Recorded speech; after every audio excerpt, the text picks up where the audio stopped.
Hello students, welcome to my channel UP board English stream. आइए आज आपको स्टडी कराते हैं यूपी बोर्ड 12th का पोइट्री का लेसन नंबर 4 जिसका नाम है एलिमेंट। ये पोइम लिखा है पीवी शैली ने। तो स्टूडेंट्स, एलिमेंट का मतलब होता है एक विलाप, एक रंज, एक रुदन। तो इस पोइम में पीवी शैली ने अपने मन की हताशा को, अपने मन की निराशा को, जीवन की निराशा को इस पोएम में व्यक्त किया है। तो स्टूडेंट्स, जो पीवी शैली हैं वो पेसिमिस्टिक पोइट रहे हैं, वो निराशावादी कवि के नाम से जाने जाते हैं और उन्होंने इस पोएम में भी अपने जीवन की हताशा निराशा को व्यक्त किया है। तो आइए स्टूडेंट्स, इस पोएम का टेक्स्ट स्टडी करते हैं। तो पोइट कहते हैं, ओ वर्ल्ड, ओ लाइफ, ओ टाइम। तो जो पोइट है वो संसार को, जीवन को और समय को पुकारते हैं, आवाज़ देते हैं, संबोधन करते हैं और कहते हैं, हे संसार, हे जीवन, हे समय, on whose last steps I climb. जिनकी अंतिम पड़ाव पर, जिनकी अंतिम सीढ़ी पर मैं चढ़ता हूँ। मीन्स टू से, जो पोइट हैं वो संसार, जीवन और समय की अंतिम सीढ़ी पर हैं, अंतिम स्टेज पर हैं, अंतिम पड़ाव पर हैं। मीन्स टू से, इस संसार में पोइट का जो समय है वो समाप्त होने वाला है, जीवन समाप्त होने वाला है और उनके जीवन का समय समाप्त होने वाला है। वो इस संसार की, जीवन की और समय की अंतिम सीढ़ी पर आ चुके हैं, अंतिम सीढ़ी पर चढ़े हुए हैं। मीन्स टू से, इस संसार में पोइट का जीवन अब अंतिम समय पर आ गया है, अंतिम क्षणों में आ गया है। पोइट अब मृत्यु की ओर बढ़ रहा है, इस संसार से वो विदा होने वाला है।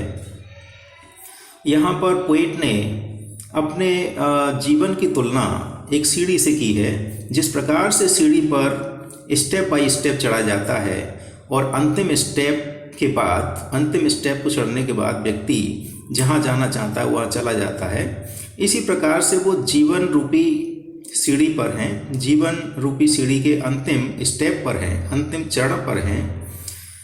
तो पोइट का जीवन समाप्त होने वाला है और वो आगे कहते हैं, trembling at that where I had stood before. और जब वो अपने जीवन रूपी अंतिम चरण पर हैं, अंतिम सीढ़ी के अंतिम पायदान पर हैं, तब उनके कदम लड़खड़ा रहे हैं, वो डर से कांप रहे हैं। जहाँ पर वह पुराने समय में स्थिर होकर खड़े हुआ करते थे, वहाँ पर वो उनके कदम कांप रहे हैं। When will return the glory of your prime, no more, oh never more।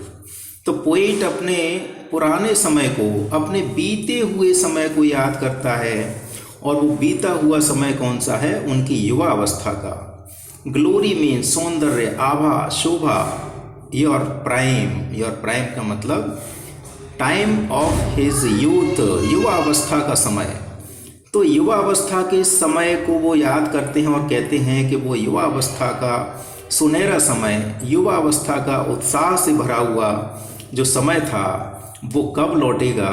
No more, O never more. वो कहते हैं कि युवा अवस्था का जो सुनहरा समय था, उत्साह से भरा हुआ समय था, जब उसके जीवन में आनंद ही आनंद हुआ करते थे, वो समय अब जा चुका है। अब वो पोइट के जीवन में दोबारा से फिर कभी वापस नहीं लौटेगा।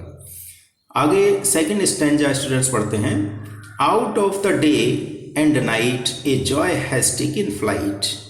तो पोइट कहता है, दिन और रात से आनंद जा चुका है। पोइट के जीवन से आनंद पूरी तरह से जा चुका है, समाप्त हो चुका है। पोइट को ना तो दिन में आनंद नज़र आता है, ना रात में आनंद नज़र आता है। उसके जीवन से जो आनंद हैं, खुशियाँ हैं, वो हमेशा के लिए जा चुका है। फ्रेश स्प्रिंग, तरोताजगी देने वाला बसंत ऋतु, समर और ग्रीष्म ऋतु, एंड विंटर होर, और कोहरे से भरा हुआ जो जाड़ा होता है, सर्दी का मौसम होता है।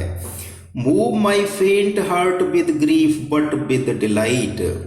तो जो वसंत ऋतु होती है, गर्मी का मौसम होता है, सर्दी का मौसम होता है, तो ये सारे प्राकृतिक सौंदर्य पोएट को युवा अवस्था में आनंद दिया करते थे। बीते हुए समय में ये सभी प्राकृतिक सौंदर्य उसके हृदय को आनंद से भर दिया करते थे, लेकिन अब ये प्राकृतिक सौंदर्य उसके हृदय को आनंद की बजाय दुख से भर देते हैं। ये प्राकृतिक सौंदर्य उसके हृदय को आनंद नहीं देते, आनंद से नहीं भरते, बल्कि उसमें दुख जोड़ देते हैं, दुख से भर देते हैं। और पोएट कहता है कि जो प्राकृतिक सौंदर्यों का वो आनंद लिया करता था, वो प्राकृतिक सौंदर्य अब उसके हृदय को दुख से भर देते हैं, आनंद से नहीं भरते। नो मोर और नेवर मोर मीन्स टू से, पोएट यहाँ पर कहता है कि युवा अवस्था में बीते हुए समय में प्राकृतिक सौंदर्य उसको खुशियाँ प्रदान किया करते थे, लेकिन अब उसके हृदय को वो दुख प्रदान करते हैं। क्या वो पुराना समय उसके पास वापस लौट सकता है, उसके जीवन में लौट सकता है? तो पोएट कहता है ऐसा कभी नहीं हो सकता।